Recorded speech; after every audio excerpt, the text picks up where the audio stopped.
Man, this season is flying by as the White Sox have less than 100 games left, and let's discuss how things have been going so far. Plus, the GM may be having the correct mindset with my guest on today's episode of Locked On White Sox.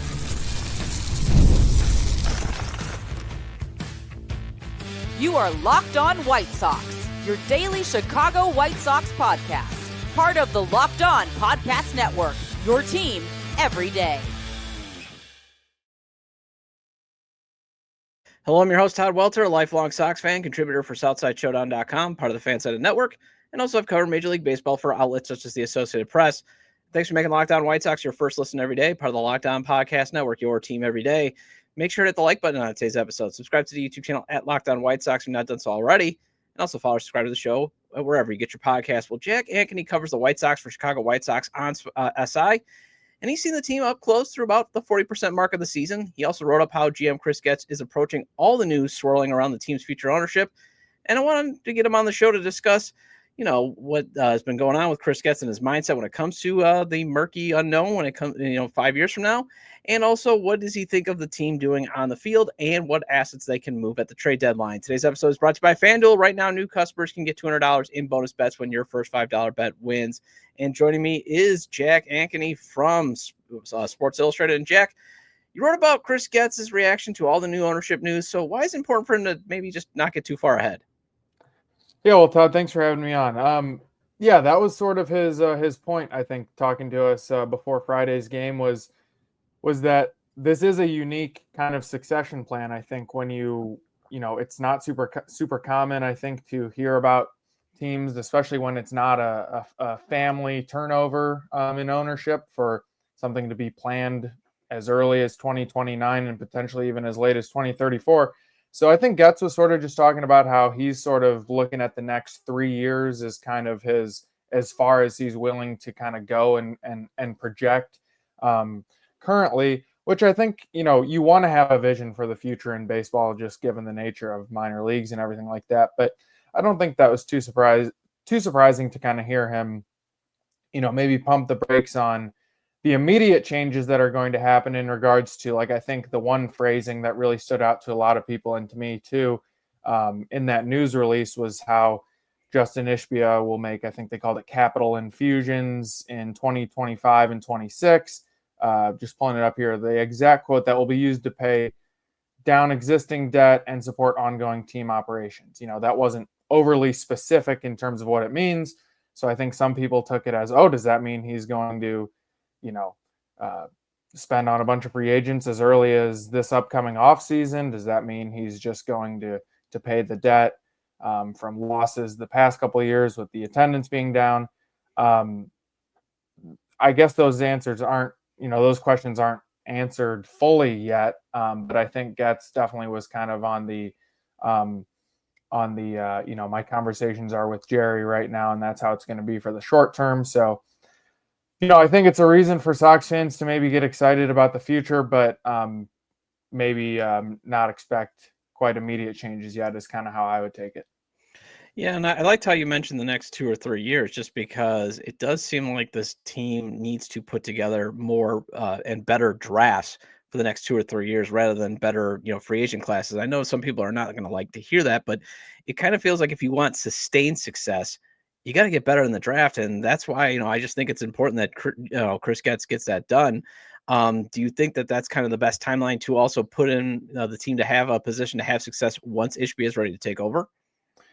Yeah, I mean, I think for as intriguing as some of the young players have looked recently, like you point out, like Chase Mydroth, Grant Taylor making his debut the other day, Shane Smith yesterday. It's good to see those types of performances from the team, but at the same time, this team is probably not ready, even if you were to go on a huge free agent spree to win next season. I think that's definitely rushing the timeline. I think with some of the guys that you still have in the minor leagues, and a lot of the young guys still just being in their rookie seasons, very early in their MLB careers. For all the positives that have come with the young guys, I think it still kind of makes more sense to look 2, 3, 4 years down the road in terms of, when is this rebuild going to, fully come to fruition and, into a winning team, I guess.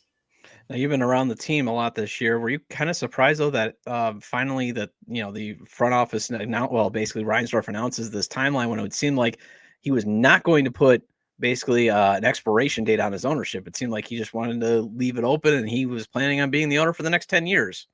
Yeah, I mean, I think like I mentioned earlier, it was surprising from the aspect that you just don't really see announcements like this, where especially when it's not like a father handing it down to his son or daughter, you just don't really see like announcements like, "Hey, I'm gonna be the owner for 4 to 9 more years or whatever it is, and then I'm gonna hand it over to this other guy who's never been involved with the organization." I think that aspect of it is surprising.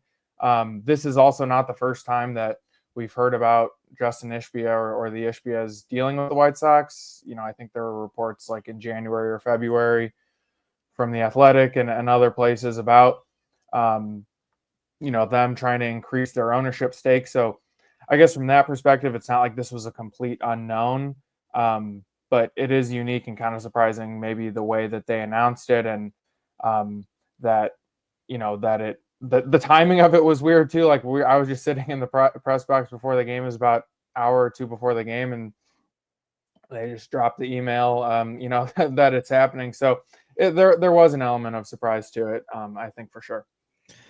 Just going back to the next 2-3 years of the drafts, do you also think it's very important that Chris gets these draft rights to not that, but maybe to make sure that he has job security? Because right now his job security is obviously he was Jerry's handpicked guy. Jerry conducts probably one of the worst GM searches ever by just promoting him. So do you think that this is also kind of his job interview to make sure that he can stay beyond 2029? Yeah, I think you can look at it like that. I mean, 2029 is a long way away, and I mentioned some of the positives that have come up with some of the young players recently, but this is still a long way to go to say that what Getz has done is working. There are positives that you can take, but if the team doesn't start winning, and if some guys don't work out, if some of these trades don't work out, like you mentioned, if the draft, if they miss on some guys in the draft, like they have in the last 5 or 10 years, there's a way that this doesn't work out, and that by 2029 or 2034, that maybe Ishbia looks and says, "Oh, the last 5 years haven't really gone very well. Maybe I want to try this with someone else." That's that's looking way down the road, but I think that's kind of fair to say that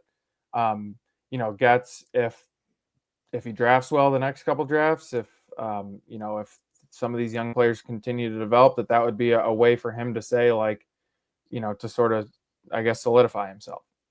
Yeah, and the other reason why I'm just bringing this up in long term is it just seems like everything is pointing to they're going to be competitive between 2027 and 2029. You kind of alluded to that too. Like next year, if you take a shortcut, you're probably at best maybe winning 80, 85 games could be a wild card. But again, that's a lot of what if. So that's why it's if you're doing this right. And the other thing is most of these guys that they're winning, playing well with right now, Chris Getz didn't draft. So I think that's the other reason why he's going to be auditioning for his job, because the way I read it too is Jerry's going to be owning the team through 5 years. That likely means, unless things just completely fall off the rails, Chris Getz will be the general manager for 5 years. Yeah, and I think the thing to look at with Getz too is that this is really only the start of of the rebuild. There's still a long way to go in this.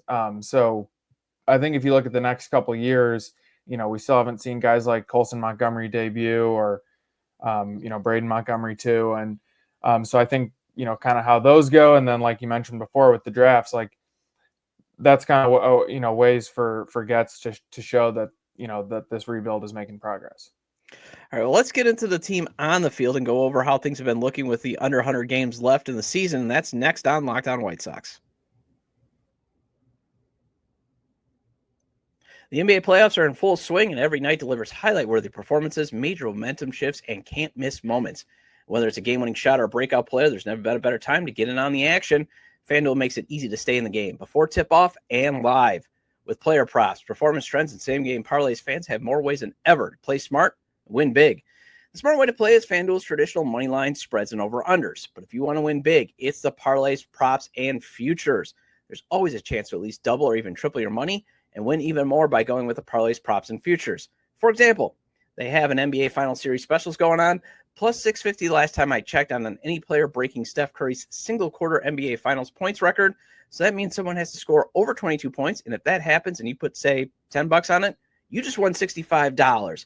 New to FanDuel, it's the perfect time to sign up. Head to FanDuel.com, place your first $5 bet. If it wins, you'll get $200 in bonus bets. Make every moment more with FanDuel, the official sports betting partner of the NBA.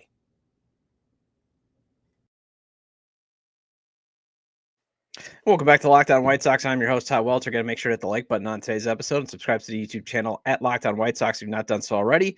And if you can't catch a show on YouTube, Locked On White Sox is available on all major podcast platforms, so make sure to follow or subscribe on places such as Apple or Spotify. Either way, get your 30-minute fix of Chicago White Sox baseball venting with me. And here with Jack Ankony of Sports Illustrated, basically covers the team for SI.com. And Jack, where can we always find your great content?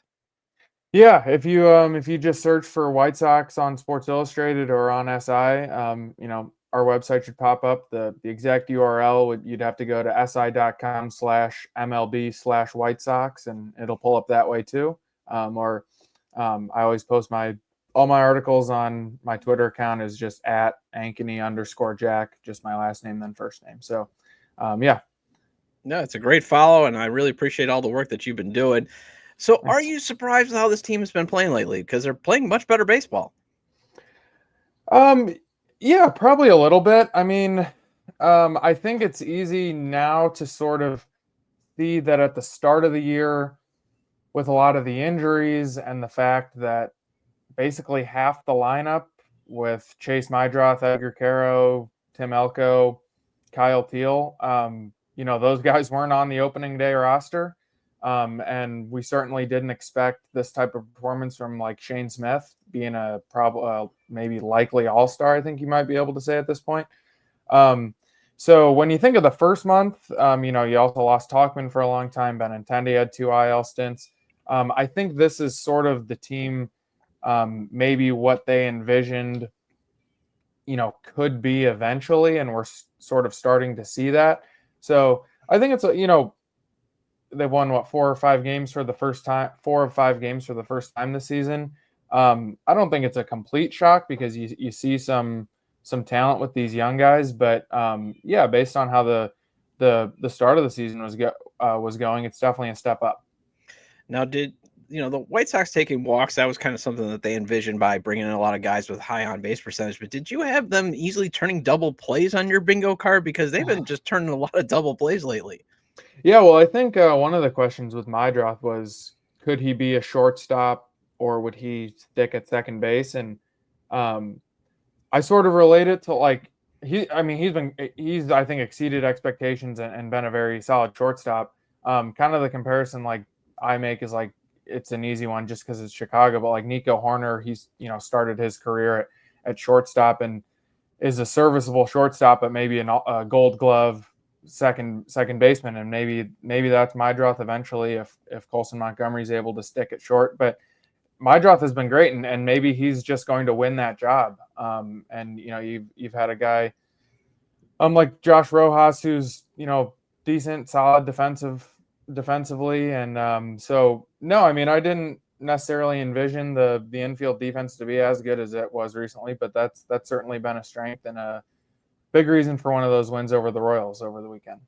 Did you also have this team having more accountability standards on your bingo card? Because I've been trying to not talk too much about the 2024 team just to put that torturous season out of my head. But one thing that they didn't have a lot was holding guys accountable. Now, granted, they didn't have a ton of talent, but they were just never willing to bring up guys last year. And this year, it's like, okay, if a guy's struggling, we're going to call up a guy who's earned it, just like they did with, they call up Grant Taylor and they get rid of Bryce Wilson. Yeah, I mean, I think maybe that shows something about the way that Venable is managing and the way that Getz wants to move this roster. But I also think some of it could just be at this point last year they hadn't made the trade for Chase Mydroth and Kyle Teal, so maybe they didn't have guys who were ready to come up, or Grant Taylor Might have been injured at this point last year.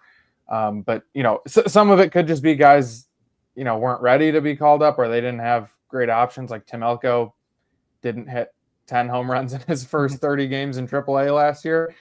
So I think there's some element to that too. But I understand your point, and I think it's a good one. Like, I think Venable, you sort of get the sense that,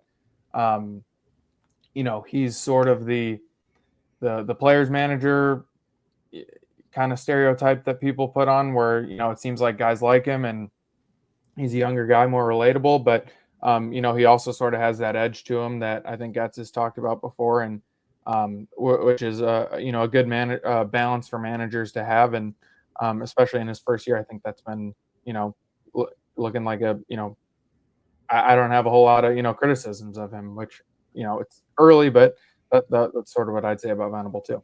I mean, you're not going to rag on him for not getting pitchers in the bullpen up, quick enough, even though Shane Smith in that first start just ran out of gas, unbelievably quick, that type of stuff. Cause that's about the only thing that I have seen people critique him on, is maybe he hasn't gotten guys up quicker, but it's like most guys should be stretching in the bullpen. You throw a couple pitches. So I agree. I think he's been pushing the right buttons, or at least he's trying to push the right buttons. Right. Yeah, I get that. And, he's not, completely, he hasn't been flawless. I don't think he'd say he's been flawless either, but I think to your point about the bullpen, it's also been difficult. They sort of went into the season with, we're going to mix and match and we're going to see, who's got what. They didn't, they went into the season with the bullpen being a major question mark, and still probably is. So I think he was in a tough position with that group, and has tried to make the best of it. They've made a ton of roster moves there. So, he really hasn't had a consistent group. I think they wanted Clevenger to be the closer, and that pretty much didn't work out immediately. Maybe Grant Taylor can grow into that role. So I think they've made progress in that area, but it was also, I think, a spot where it could be more of a talent thing than a managerial decision thing. Yeah, and I think he's actually embracing a lot of this new age of, hey, sometimes your biggest outs are maybe going to be in the 6th or the 7th inning, like 2 nights ago, with Grant Taylor, as we're recording this interview tonight on Wednesday for tomorrow. But it's just it seems like he's embracing more of that new age. But at the same time, I agree with you that maybe you should try Grant Taylor out in the 9th inning, just in case some guys just can't handle it. I mean, Brandon Eisert, hey, he's been doing great, and he got the save. But at the same point, if his stuff isn't crisp, he's going to get lit up. So, that's the only thing that I think, my only fear about him when it comes to the bullpen, is maybe he should embrace a little traditionalism. But at the same time, I'm all for his new school. When it comes to interacting with Will, how has he been as a manager to interact and cover? Yeah, he's always seems very positive. I think that's, he sort of has a good mix of taking the day by day of, here's how we want to try to put the team in the best position to win, but also have the kind of big picture view in terms of guys' development or just the way the roster is formed. But no, I mean, Venable's been great to deal with. I think, really nice guy. He's not going to say anything too outlandish, good or bad. I think he tries to kind of keep an even keel. We saw him get ejected the one time when he was sort of defending Marcus Thames there. I forget what series that was. But no, I don't. I think Venable has been made a solid impression in his first couple months as manager. And it also seems like this clubhouse seems to like each other. So what are the vibes right now in the clubhouse? Yeah, I think so. I think sort of the best way to sum it up in its current state is that you have a lot of guys who are sort of embracing being kind of the next wave of White Sox players. When you think of, I've mentioned Mydroth a bunch of times, but Kyle Teal coming up, Elko, Edgar Caro, I think I'm forgetting someone, Shane Smith, a lot of these rookies, Mike Vassell. I think you sort of get a vibe of, there's a group of 8 or 10 guys who are rookies. I think they have 10 rookies on the roster. This young group who are all, hey, let's try to make our mark, and let's try to, be the guys that start this rebuild. And then you also have a good mix of veterans in there with, you think of guys like Mike Talkman, who sort of carries a very serious demeanor. He's been around, he kind of sets a standard in that way. Even a guy like Michael A. Taylor, Andrew Benintendi, these veterans who've been around for a while. Even like Martin Perez, who hasn't pitched in over a month, I think by now, after getting injured. Like, you talk to guys like, some of the younger pitchers like Jonathan Cannon, Shane Smith. They talk about how Martin Perez has, he doesn't have to be at the ballpark every day, with his injury. I think he was even given the option to, maybe go rehab in Arizona, the injury, and, he chose to stay because he wants to kind of be that veteran leader. So I think you sort of have a good mix of these young guys who are trying to make their mark, mixed in with a few veterans, and, a manager who's created a good environment in the clubhouse. And, the record still is not great because of that bad start to the season, but I think you're starting to see the vision a little bit for the future.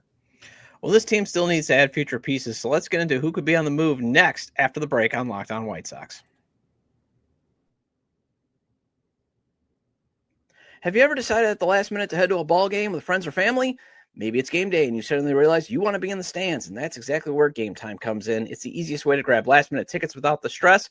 With the money you save on tickets, you can splurge on food, drinks, merch, or even invite a bigger group to come with you. Gametime makes it possible.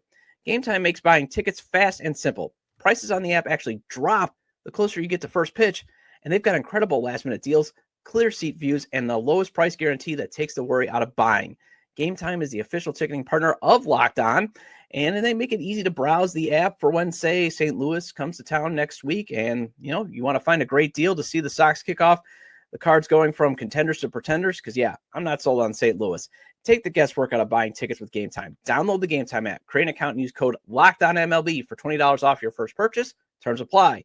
Again, create an account and redeem code LOCKEDONMLB for $20 off. Download the Gametime app today. Last minute tickets, lowest price guaranteed.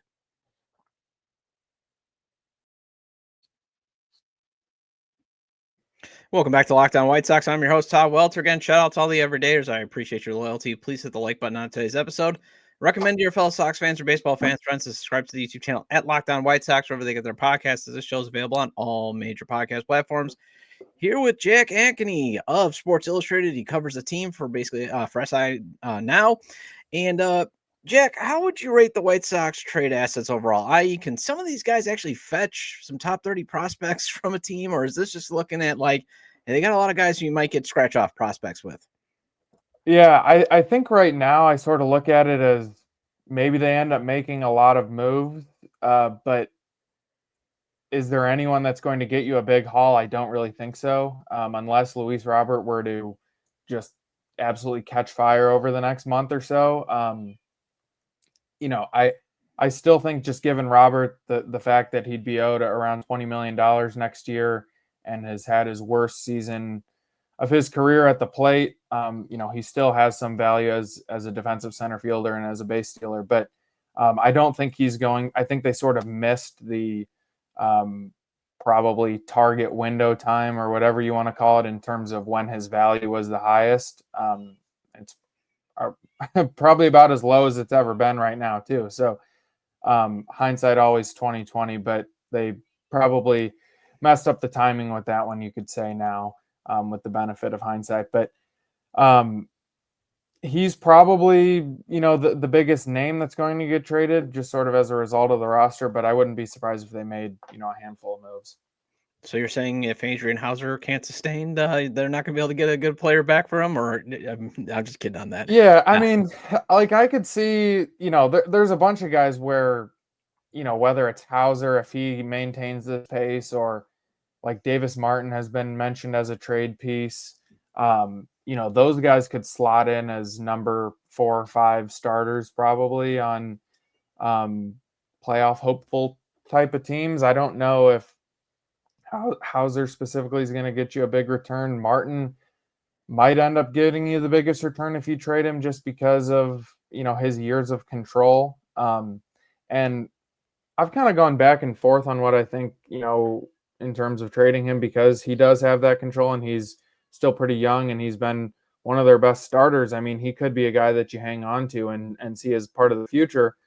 The counterpoint to that would be maybe you're trading him at his highest value and you like what you can get back for him.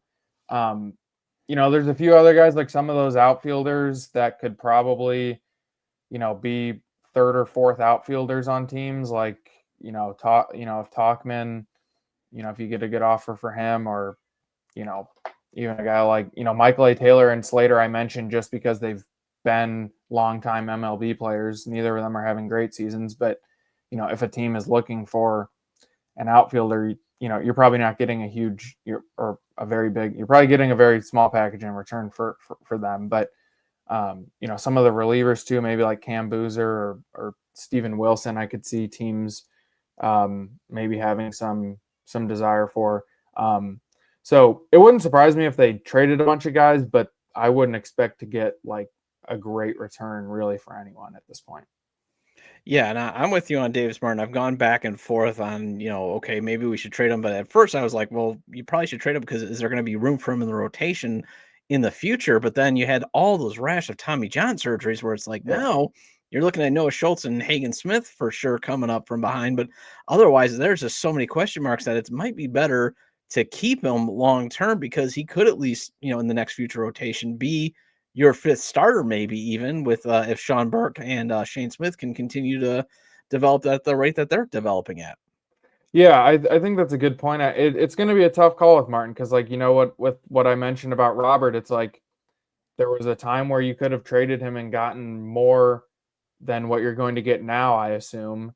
But there were also reasons that you hung on to him, or if you felt like the offers that you were getting were not great.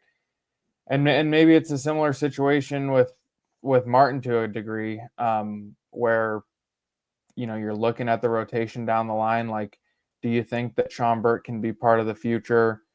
Then maybe you're more willing to give up Martin, or do you, how quickly are Schultz and Smith going to be up too? So there's a lot of things that go into that decision, and it's gonna be a tough call for Chris Getz, and it's hard to exactly know. From our perspective, we don't know what the offers are, so it's kind of hard to sit here and say now what they should do with him. But that's going to be a tough call because he has pitched really well for the White Sox this season.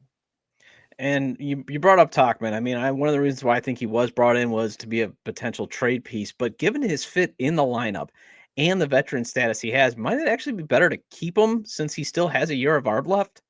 I think you're right about that. I mean, he's a guy that, you ask a lot of these young guys in the clubhouse just about, kind of the leadership and taking these, hitting tips from, and Tauchman's kind of that guy. He sets a tone at the start of the lineup. He's kind of a no nonsense type of guy. He's been their leadoff hitter and he's been great in that role.